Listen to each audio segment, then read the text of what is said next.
Labas rytas visiems, labą dieną. Dabar į sceną kviečiame iškilmingai mano redaktorę, mano vadovę, mano ikoną žurnalistinę Jurgą Baltrukonytę. Ji į sceną žengia su savo taše, pastebėkite įdomią detalę. Jinai visą laiką vaikšto su taše, ten turi daug visokių daiktų ir aš tą išmokau iš jos. Aš visada vaikštu visur su kuprinė, tik šį kartą į sceną užlipau be kuprinės. Štai Jurga, jūsų mikrofonas, Jurga. Aš daug metų nežinodavau, kaip ją kreiptis, ar jūs, ar tu, dėl to sakydavau Jurga, Jurga, kad nebūtų nei tu, nei jūs. Dabar jau sakau, tu išdrįsau. Šiaip jis melagi, žinokit. Nesakydavau, tikrai taipgi. Tu nepastebėdavai. Prašom, prisėskite. Rimtai? Taip. Gerai. Mes šiandien pristatinėsime Jurgos knygą Karštas autobusas, pirmasis jos romanas suaugusiems, ne tik suaugusiems, jaunimui irgi. Aš iš to, ką skaičiau, manau, jaunimui labai patiks, bet suaugusiems irgi patiks. Tai ilgai visų jos kolegų ir draugų įkalbinėtas dalykas, parašyk knygą suaugusiems ir pagaliau jinai parašė. Ačiū tau labai. Dėkui ir tikiuosi, kad... pirmiausia, noriu padėkoti, kad aš atsistosiu, žinok, man patogiau padėkoti visiems, kurie atėjo. Štai kartu. Tikrai matau savo labai daug draugų, pažįstamų, skaitytojų, Facebooko gerbėjų, artimų žmonių, draugų ir visiems noriu žiauriai padėkoti, kad radot laiko ir šiandien per visus tos kamščius, turbūt dideli buvo kamščiai, atvyko čia į susitikimą su manim ir Orijum, paklausyti apie mano naują knygą. Tai tiesiog tikrai fantastiška. Ačiū Jums ir ką, nerem. Nesigraudink tik tai, prašom dabar jau. Nesigraudink. Ačiū. Dar, bet tuoj pradėsiu. Tai Jurga pas jūs atskrido iš Kanarų, ten jinai gyvena jau daug metų, gyvena didelę metų dalį Fortaventūros saloje, daug kartų ją lankiau tenais ir aš. Skrydis į Lietuvą buvo su nuotykiais? Taip. Užsiminsi gal ką nors? Ne, tiesiog turbūt visi, kurie skrenda, o ypač tu, tai... Jinai pavėlavo į persėdimą. Tu... Ir pirko paskutinę minutę naują bilietą ir atvyko štai į knygų mugę. Tada nemiegojęs ir atsibundi jau kažkur kitam. Ir dar kartu su savimi turėjo atskraidinti ir senjorę, bet kelionės metu jį persigalvojo. Kad geriau grįžti į Kanarus, negu tęs kelionę ilgą.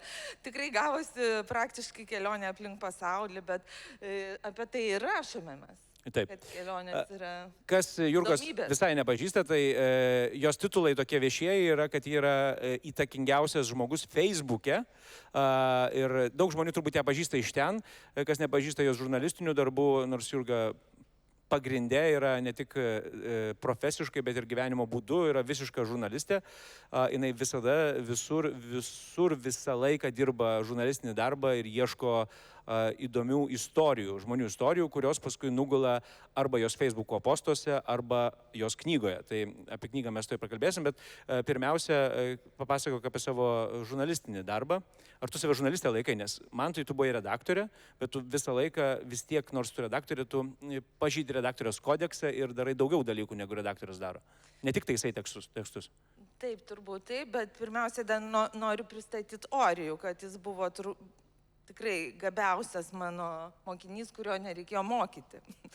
Orijus buvo kažkoks atradimas redakcijoje ir visoji mano, nežinau, karjeroje turbūt. Ir labai džiaugiuosi, kad jisai šiandien čia su manim ir būtent jis pristato šitą romaną. Tai buvo mano svajonė, kad jis grįžtų iš visų savo kelionių ir sutiktų čia kalbėtis apie...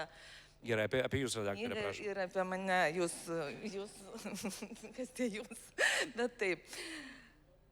Tai...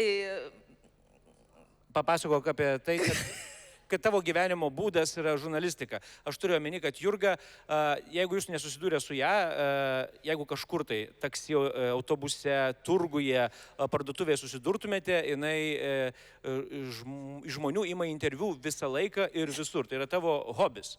Greičiausiai taip, tu esi teisus, bet tai nėra kaip hobis, tai turbūt mano gyvenimo būdas ir tas gyvenimas, kuris man labai patinka. Nes aš mėgstu bendrauti su žmogum, su žmonėmis ir esu tikra, kad kiekvienas iš jūsų, iš mūsų turime istoriją, turime kažkokią nuotaiką arba kažkokią praeitį ir galime pasidalinti ir nebijau paklausti. Žmonės dėl to dažniausiai sėdi niūrus ar autobuse, ar traukiny, ar ten keliaudami, ar laukdami kažko, ar turguje, nes jie bijo, nes galvoja, kad žmonės supyks, susinervuos. O iš tiesų noriu pasakyti, kad dažniausiai 98% žmonių labai apsidžiaugia užkalbinti. Ir jie šypsosi, ir jie tiesiog gali, aišku, nesileisti pokalbį, bet bent jau džiaugiasi užkalbinti. Pasidžiaugti, taip, koks gražus Orijau tavo švarkelis. Ir jau žmogus džiaugiasi. Taip, Jurga mane irgi išmokė to, kad daugybė žmonių esančių aplink mus jaučiasi neišklausyti, neužkalbinti, nors kartais gali kokia teta atrodyti labai pikta, bet kai ją pakalbini, supranti, kad tik gal pirmas įspūdis galėjo atrodyti toks klaidingas, kai žmonės prakalba, kai juos tu pakalbini, atsiskleidžia visai kitos tų žmonių pusės ir labai dažnai su tuo galima susidurti mūsų darbe. Aš atsimenu, rašydamas į žurnalą, kuriam vadovavo Jurga, straipsnius, esu nekartą gavęs tokių, apsikabindavo mane žmonės, kuriuos kalbinu ir dėkodavo už interviu. Gerai, tai aš dabar pradėsiu nuo knygos, kurios mes čia susitikom pristatyti.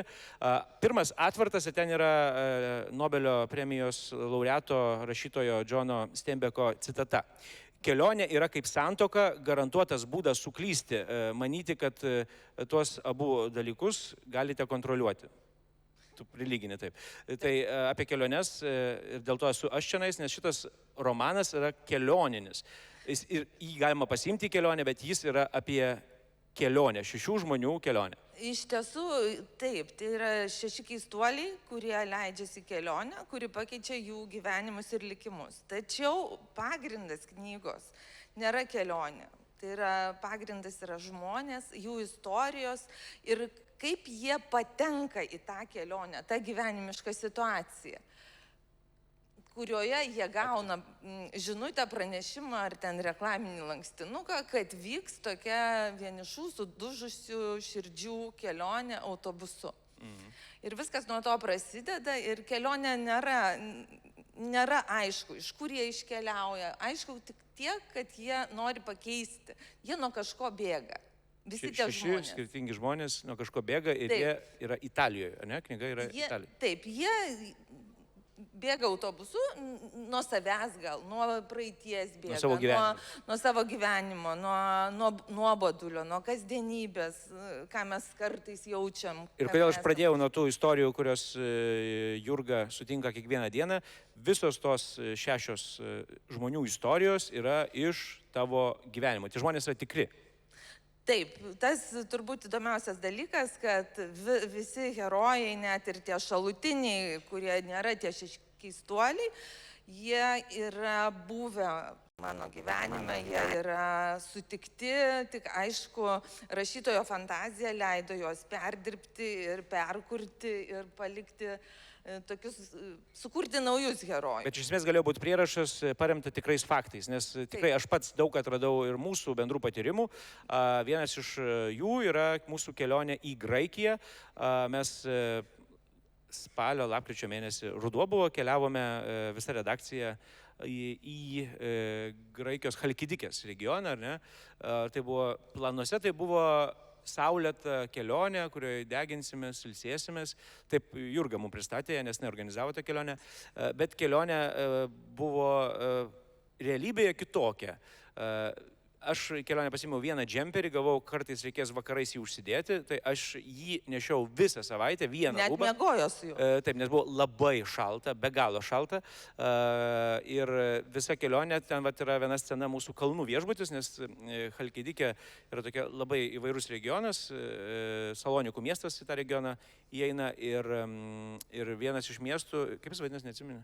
Varvaros kaimas, man atrodo. Taip. Varvaros kaimas, jo. Jo, Trachana. Ne, Trachana patiekalas. Patiekalas, jo. Trachana yra patiekalas, kurį mes tame kaime, tose kalnuose gavom paragauti. Jis buvo iš ožkos ar avies pieno. Ir miltų. į miltų. Reikia labai ilgai virti, o aplinkui šokti labai. Taip, toks plėvėta košė, labai tokia gleivėta, plėvėta ir labai aitraus kvapo.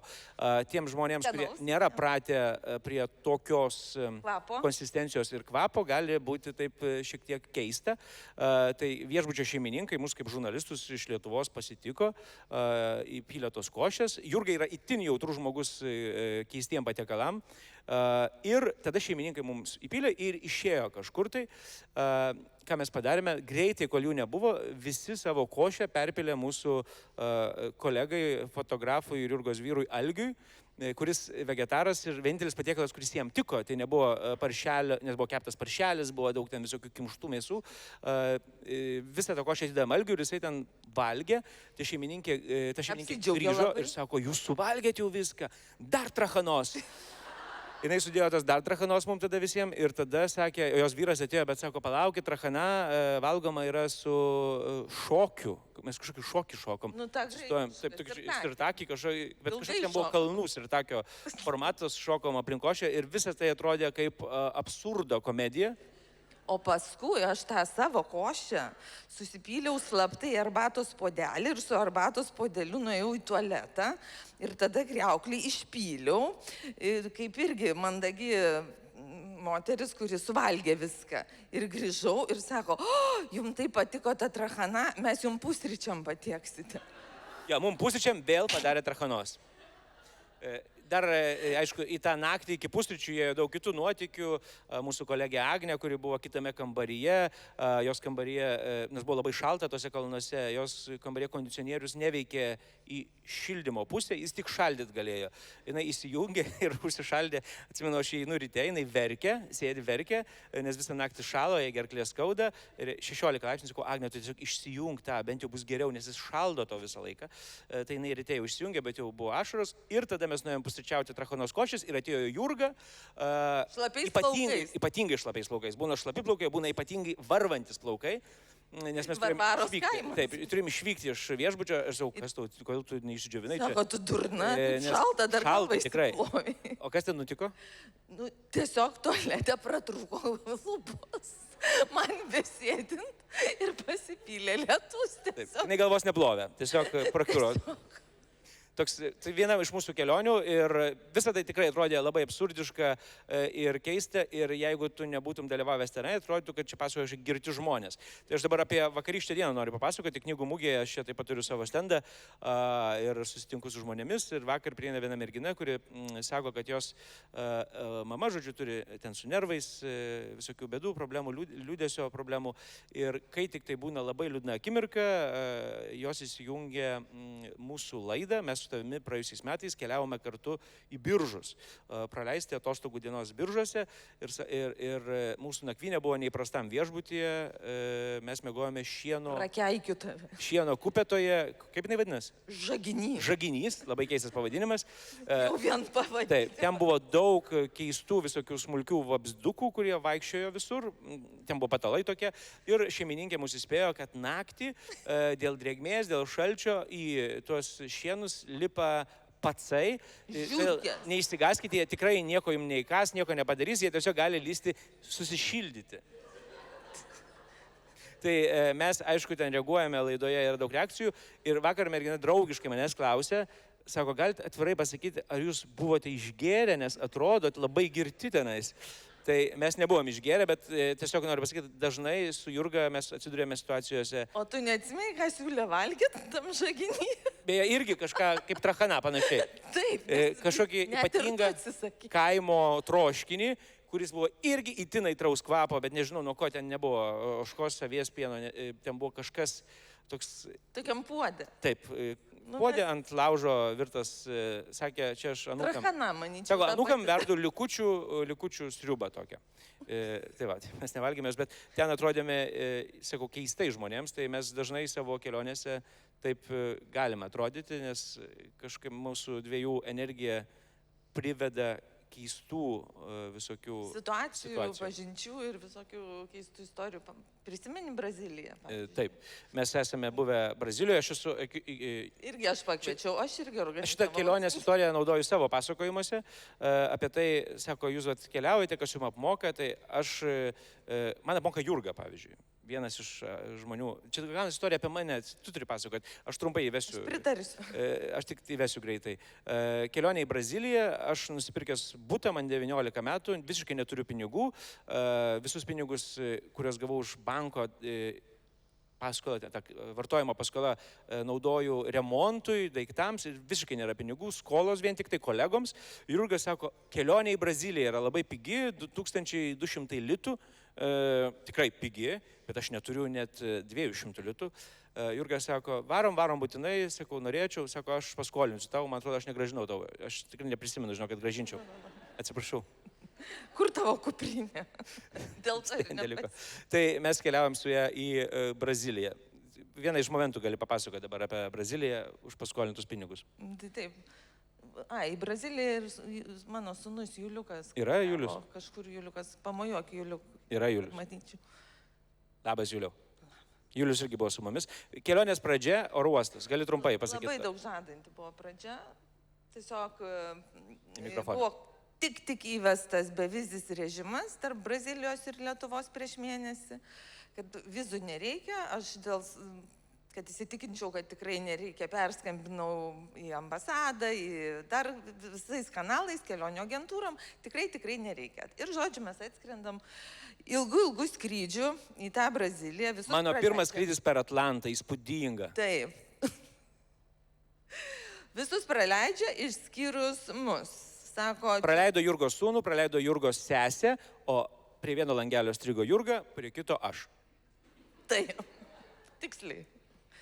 Ir strigom labai ilgam, nes tada paaiškėjo, kad jų sistemai rodo, kad vizų reikia. Mes atskridome tokį regioninį miestą, Fortalezą, kuris nėra pats didžiausias populiariausias. Bet skambino ir sostiniai sakė, kad... Žodžiu, paskui kilo tarptautinis toks skandalas, atsimeni ten... Ja, mums įdėjo anspaudus deportacija, deportuojami iš šalies, kas yra labai blogai. Taip, ir mūsų lagaminus jau nunešė į lėktuvą atgal. Taip. Ir tada... Tuo metu Jurgos sūnus ir jo sesuo mum mojuoja įleisti, bet mes nebūtume mes. Sakome, mes ne vieni ir jie su mumis.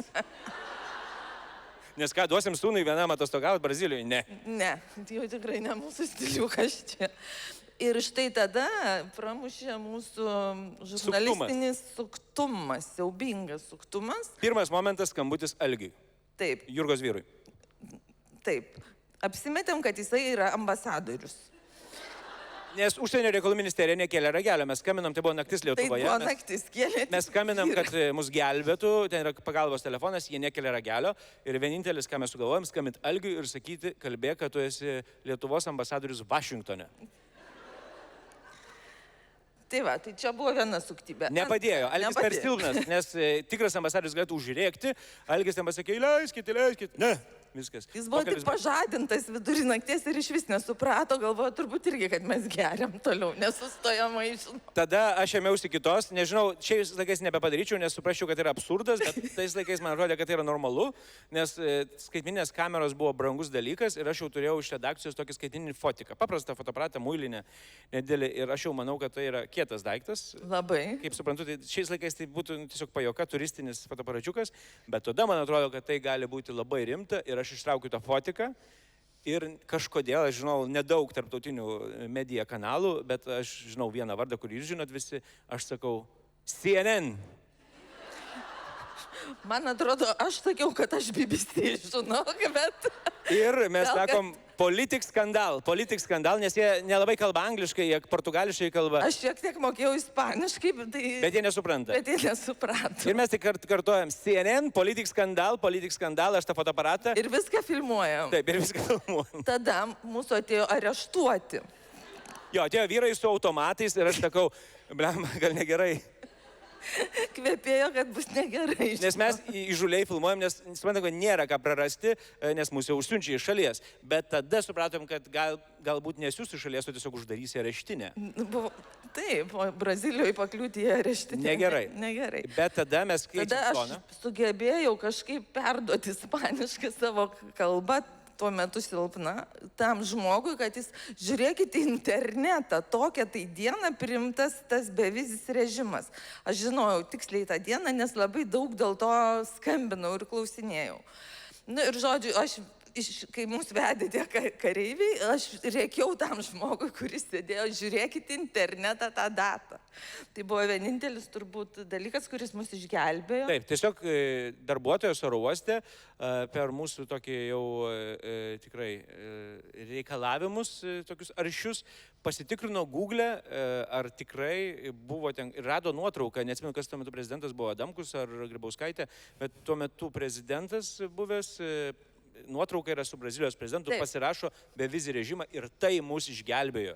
Žodžiu, Jurga privertė paguglinti, tiesiog tai buvo paprasčiausias būdas, tai tiesiog pamoka visą laiką, aš šitą istoriją naudoju, kad jeigu tokie atvejai, jie gali nutikti bet kur, nes šiais laikais kartais vizas nuima kur nors, kartais uždeda, kartais padeda informaciją internete ir jie suradę informaciją, mums tos deportacijos anspaudus, uždėjo tokius cancelado anspaudus, cancelino ir mus įleido į Braziliją. Tai šitoj knygoje šitos nerasite situacijos, bet rasite kitų daugybę įdomių gyvenimiškų nutikimų, nuotykių ir charakterių, kuriuos įkvėpė mano būtent žurnalistinis darbas. Aš kai kurie žmonės atpažinau iš tavo Facebooko įrašų. O save atpažinai? Ne. Tu dar neprašytas, viešpatį. Ačiū Dievui. Ir Baba Laima neaprašyta, ir Jurga, Audrė, sūnus čia neaprašytas, siaubekas. Gerai, žinok, nes kai aprašai, galima ir susipykti, žinok, su žmonėmis.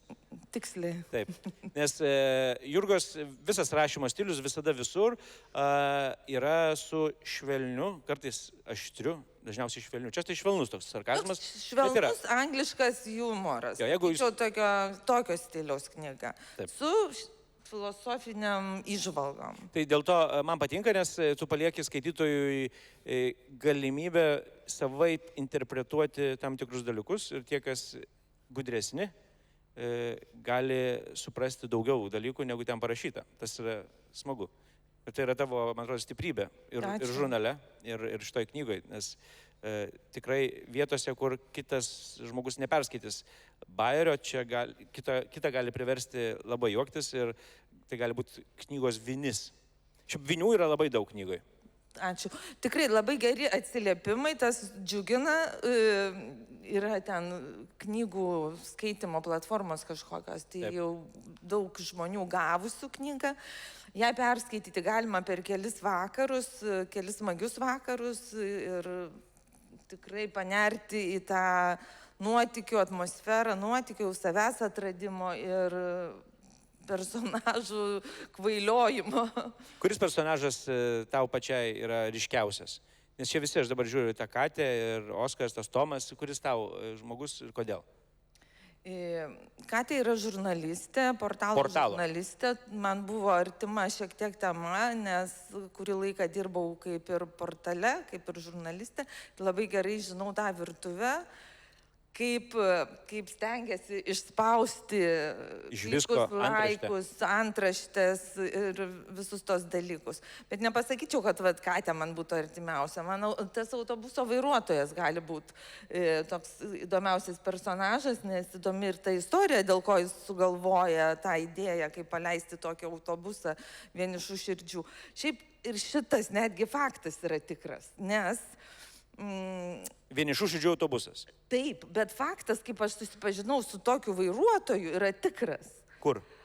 Autobusų stotelėje. Aš važiavau, bet tik tiek, kad veiksmas vyko Ispanijoje. Aš važiavau autobusu, važiavau pas savo šeimą. Ir kažkaip buvau gražiai pasidažius lūpas, kas retai man nutinka, pasileidus plaukus ir taip, nes po ilgo laiko važiuoju pas jį. Ir tas vairuotojas manęs taip klausė, o tai sako, kur čia jau taip važiuojat? Ai, sakau, sekso turizmas.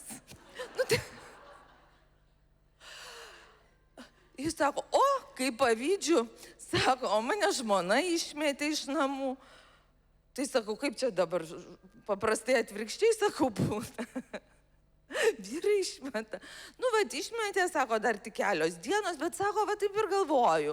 Bet jeigu tokių kaip jūs, surinkus visą autobusą, ir tas žodis taip pat, tokių kaip jūs, nu, tada ilgai kalbėjom apie jo gyvenimą, apie kaip ten išmetė tą žmoną, kaip jisai dabar gyvena. Nežinau, kaip jisai jautėsi, kai mane pasitiko vyras su dukra, turbūt labai nusiminė. Bet ta idėja, ant kurios aš pradėjau konstruoti pagrindą visos istorijos, buvo būtent tikras vairuotojas, tikras išvarytas iš namų ir jisai kelias dienas ir gyveno tam autobuse. Čia Ispanijoje? Čia Ispanijoje, tačiau taip. Šiaip įdomus faktas apie Jurgą, jinai, nežinau, ar dievina, bet jinai nuolatos važinėja autobusais visur. Praėjusią vasarą jinai buvo grįžusi į Lietuvą ir aš buvau prie jos namų, skambinau, ar tu esi namuose, nes aš lankiau kapus, kurie yra netoli tavo namų. Čia taip visai neįtema. Bet... Labai tema ten yra, žinok, apie įkapių madas. Bet aš skambinu Jurgai, sakau, kur tu esi, sako, 2 stotelės liko. Ir tada aš stotelėje jos laukiu ir atvažiavo vienu autobusu. Tai tu važinėjai autobusu, nes tau patinka, nes tu taupai. Kodėl? Nes tu gali važinėti taksi, tu gali važinėti su pavėžėjais, tu gali važinėti su nuomota mašina, kokios, nes Vilniuje jūs pardavėt savo mašiną, tai neturi. Tu gali prašyti, kad tave vežiotų draugai, bet tu renkiesi važinėti autobusais. Kodėl? Nes man įdomu, iš tiesų autobusas yra kaip lastelė, kažkokia judanti lastelė, kurioje daug žmonių yra ir man įdomu stebėti. Stebėti aprangą, nuotaiką, stebėti, kas įlipa, kas išlipa. Iš tiesų tai vėlgi yra veiksmas, mano viduje vykstantis veiksmas. Ta kelionė, kuri yra ne vien važiavimas autobusu, bet mano mąstymas apie žmogų. O tu klausai pokalbių, ką tu darai autobuse? Kartais ir paklausau, tai atsargiai su manim. Bet būna, kad ir užkalbinu, pagiriu žmonės, jeigu gerai atrodo, išsikalbam. Pas mus Lietuvoje nepratę žmonės, žinau, kaip prie jų autobuse lenda kas nors. Tai, o vienas tik taip lindo autobuse, kad aš puoliau ginti ir išvariau tą alkoholiką. Praeitos vasaros istorija. Atsimeni turbūt. Bet vairuotojas net atsisakė man padėti. Beje, kelionė į Braziliją, apie kurią pasakojom, taip pat buvo su autobusu susijusi, nes mes skridome į Braziliją, kad būtų pigu iš Lenkijos sostinės Varšuvos ir iš Varšuvos į Vilnių mes grįžinėjom autobusu. Autobusas net neišvažiavęs iš Varšuvos. Sumušė tiesiog. Jau buvo sustabdytas, taip, jau buvo sustabdytas. Autobuse. Ir mus apsupo policijos pajėgos tą autobusą ir iš jo išvežė. Tarptautinės, atsimink. Ten Interpolas buvo, ne šiaip policija. Dėl to, kad buvo... Tarptautinis reisas. Jo, tai tiesiog autobuse mums sėdus iš Brazilijos jau po labai tokios linksmos kelionės, sakykime, viskas baigėsi tuo, kad tiesiog girti tokie vyrukai autobuse sukėlė konfliktą. Kažkaip Jurga buvo įsipinus, nes kaip visada jinai ryškiausiai visus kalbina, net ir girtus agresyvius vyrus. Jie lindo prie kažkokios moters, Jurga puolė juos kalbinti, kodėl jūs tai darote. O tu filmavai ir aš tavo kamera sudaužyta. CNN, taip. CNN kamera buvo sudaužyta. Tada į visą šitą įlindo Jurgos tuo metu dar paauglys sūnus, 17-16 metų Juliui buvo. Įvyko konfliktas ten tada ir jau tada, kai jau supratom, kad čia bus muštynės, autobusą stabdė policija. Tai su autobusais, žiūriu, pas tave tikrai daug visokių... Reiks pratęsti seriją. Čia karštas autobusas. Kriminalinis autobusas. Prakeiktas gal pavadinkim. Taip. Čia aš atsiverčiau 7 skyrius, kuriame pasakojama apie Sofijos šeimą, šašlikų paspringusi tėvą ir gražiąją seserį. Ar šašlikų paspringęs tėvas tikra istorija? Taip, tikra istorija. Tai tiesiog... Čia tik papasakota, jinai linksmesnių būdų, negu aš dabar galėčiau. Numirė ar liko gyvas? Numirė, iš tiesų numirė, nes labai lengva paspringti ir nežinant, ką daryti, nežinant, kokius veiksmus atlikti, ko griebtis, tai tiesiog būna baigtis nekokia. Čia tik jinai aprašyta linksmiau, negu aš dabar liūdnai pasakoju. Taip, skaitant tas istorijas tikrai yra daug visokių. Kiekvienas žmogus turi savo istoriją, tai čia aš skaičiau, vienoje knygoje telpa 6 skirtingos istorijos ir jie turi vieną tik bendrą dalyką, tai yra tą autobusą. Išvykimą, tą taip. išvykimą. Ir kiekvieno žmogaus istorija, likimas dar turi šalutinių herojų, šalutinių dalyvių, kaip tu sakai, tas tėvas, gražioji sesuo. Gal kaip rašytojai man buvo sunkiausias dalykas supinti visus herojus, daug herojų į vieną tą romaną, į tokią kaip kelionės sagą, kelioniai suteikti prasmę, kur kiekvienas atsiskleistų ir kiekvienam kažkas atsitiktų.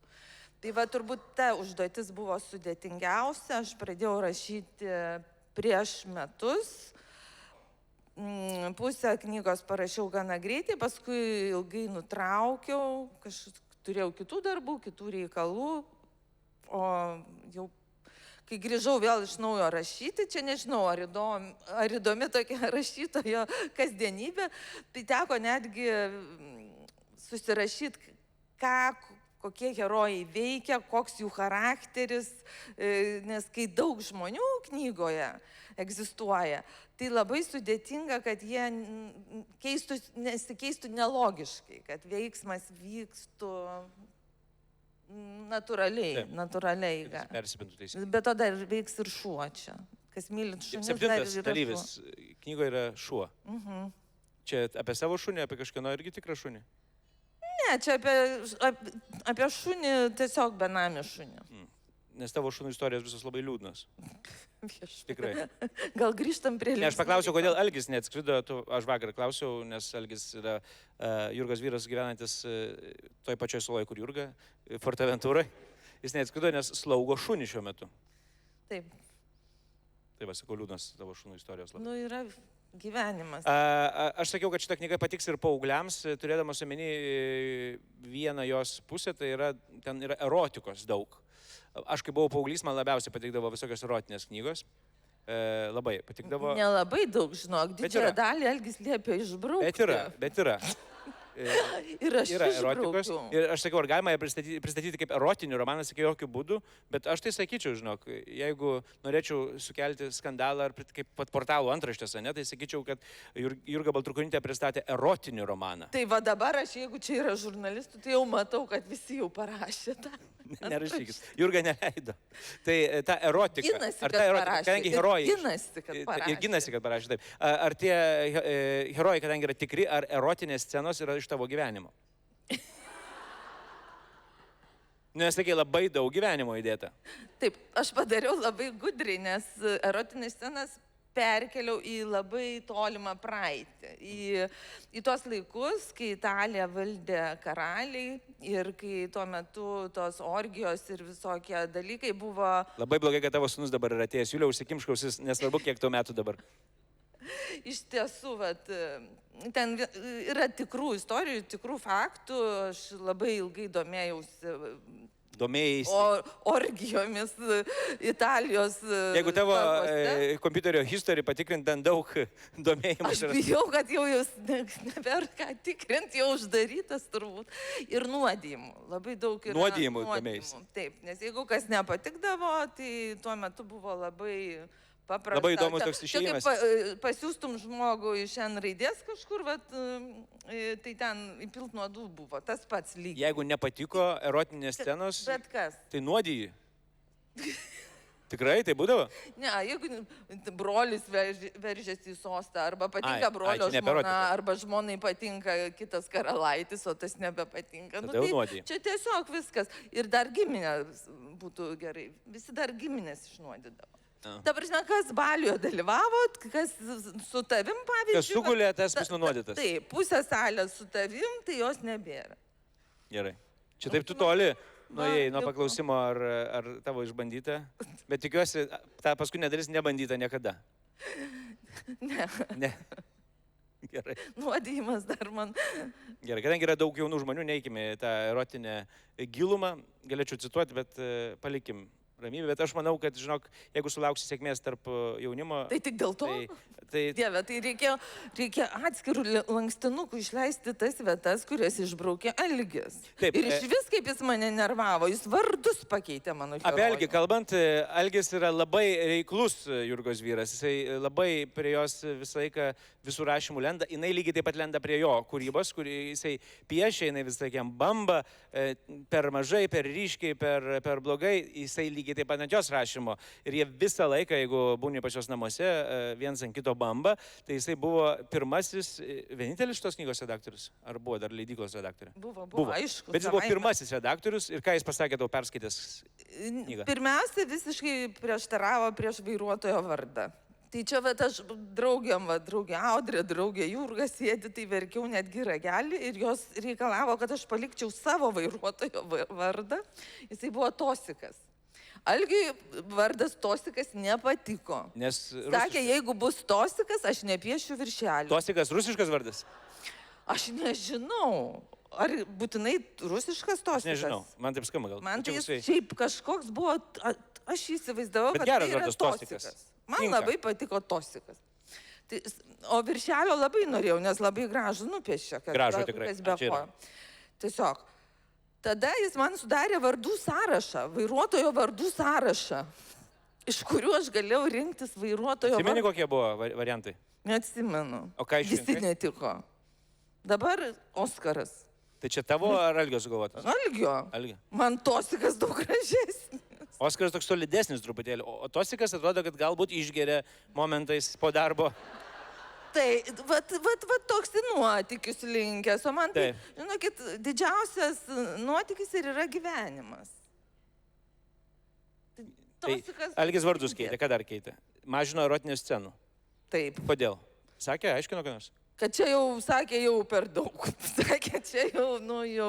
Jurga siuntė dalimis, kai rašė knygą, tas erotinės scenas ir man ir kitiems draugams.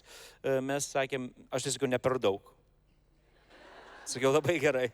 Nežinau, ką Agnė sakė. Per mažai. Jisai sakė, per mažai. Taip, nes man tikrai labai patinka. Aš kažkaip...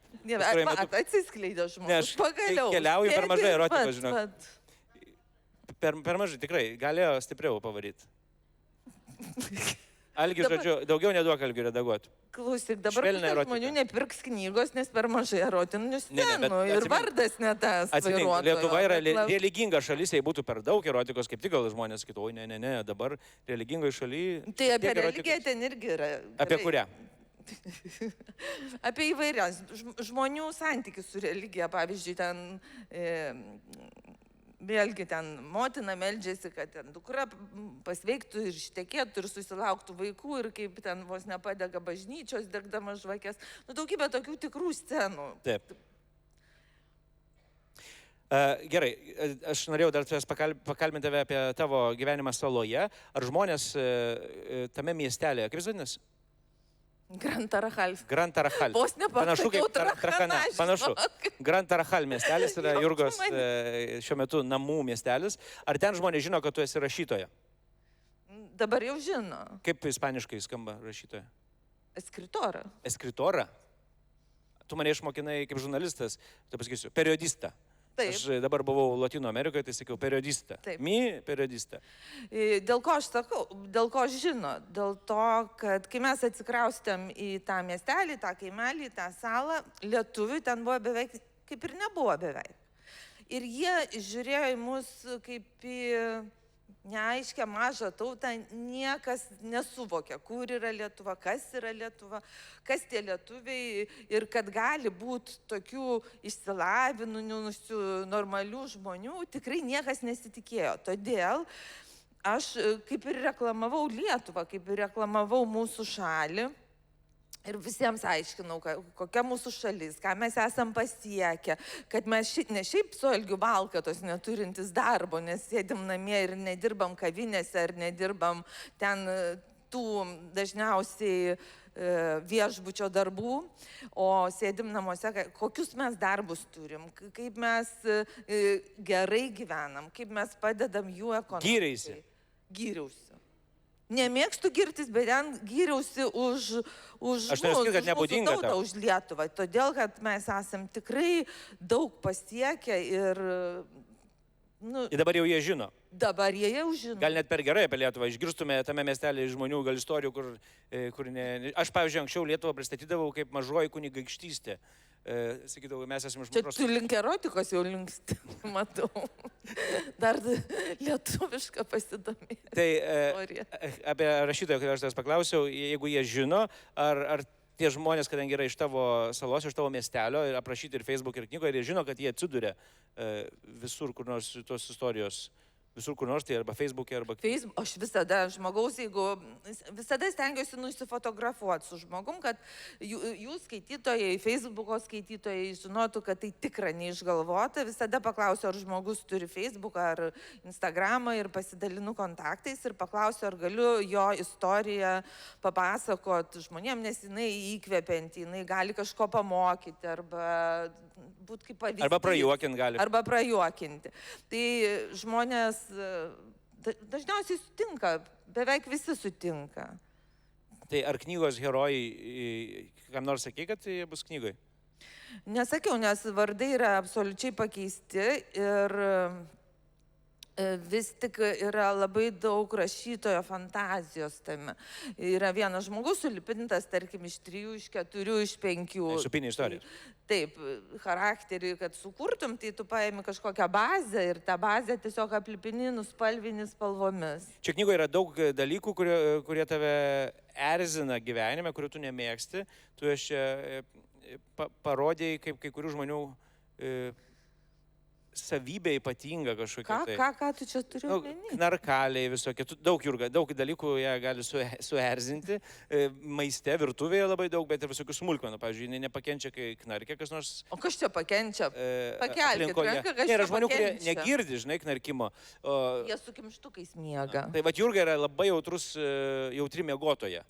Labai jautri miegotoja, kuri... O atsimeni, kai mes miegojom Brazilijoje ir varlė iššoko į mūsų lovą? Naktis, gili naktis, džiunglės ir kliksmas, garsus kliksmas iššoka. Kažkokia lubų šoliuotoja ta varlė buvo, žalioji lubų.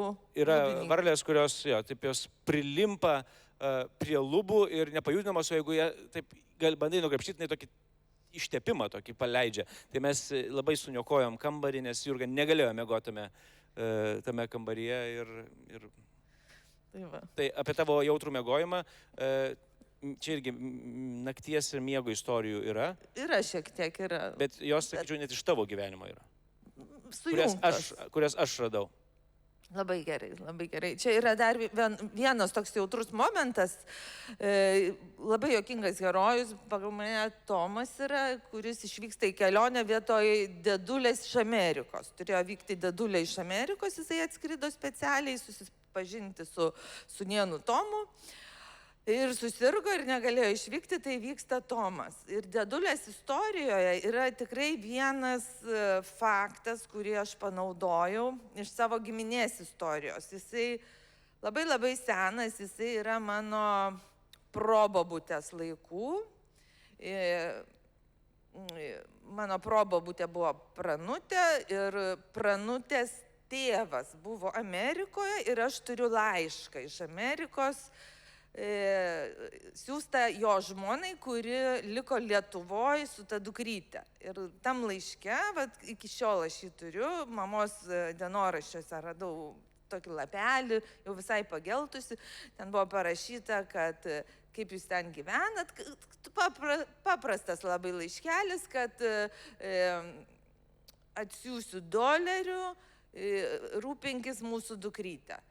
Ir nuo to laiko jis nei $, atsiuntė, nei rūpinosi tą dukrytę. Ten kažkas lyg tai per kaimus ėjo gandas, kad kitą šeimą sukūrė, bet taip ir dingo, tik liko tas laiškas, kad rūpinkis mūsų dukrytę. Tai va, ten yra taip. Aš žiūriu, pagal laiką mes įsipareigoję į laiką esam. Ir aš sakiau, kad visą laiką man patinka, kai žmonės užduoda klausimus. Jeigu turit kažkokį. Tai pagal laiką aš jau turėčiau leisti žmonėms užduoti klausimus, nes turėsim atlaisvinti salę kitam pristatymui. Arba galite pakelti rankas, aš prieisiu prie jūsų, jūs galėsite užduoti klausimą.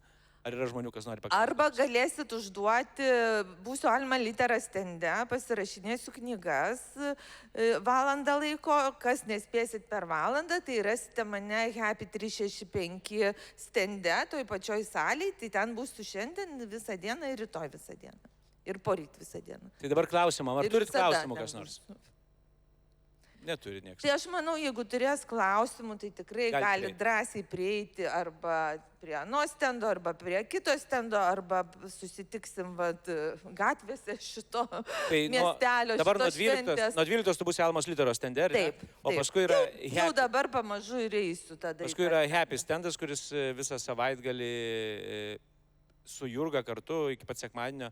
Ten galite ateiti, jinai turi knygas, gali pažiūrėti autografą ir gali papasakoti. Jau klausimas, istorijas. garsioji žurnalistė klausė. Nereikia, gerai. Čia Jurgos kursiokė klausė. Prašom. Jau kaip paklausti. Tai čia koks čia faktas? Jis ir atsakys tada. Aš pamiegosiu tuo metu.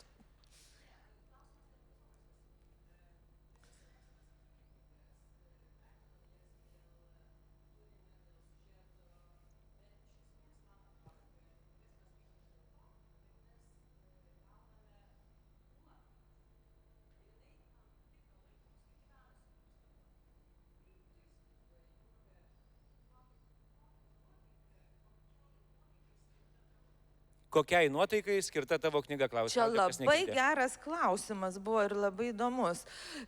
Aš manau, jinai skirta švelniai filosofiniai nuotaikai su lengvu humoro atspalviu. Kad tau sukelia minčių apie gyvenimą, gyvenimo prasme netgi, nes yra ir tokių diskusijų autobuse apie gyvenimo prasme, bet viskas pateikta per švelnų lengvą humorą. Tai tokia nuotaika ir šiek tiek rimta filosofinė ir su lengvu humoru.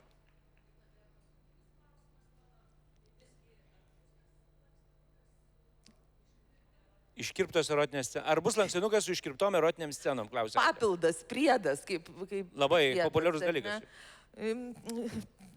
Nežinau. Žinok, reikėtų. O viršelį tada kas pieš man tam lankstinukui? Ten nuotrauką galime dėti Algio. Aš siūlau, lankstinuko generalinis rėmėjas bus Algis Į teismą vis tiek Kriščiūnas. nepaduos vyras, žinai, ką jis prisiteis iš savęs, nieko. Nu, dar ypač jeigu už jo pinigus leisiu, tai va. tiesa Tai grina iš vis bus. tobulai, taip. Gerai, mes turime užleisti salę, dar sėdėtume. Tai dar kartą Jurga Baltrukonytė, Almos Literos stende nuo 12, o nuo 13 valandos Happy 365 stende. Ačiū labai visiems. Ačiū labai. Gerai.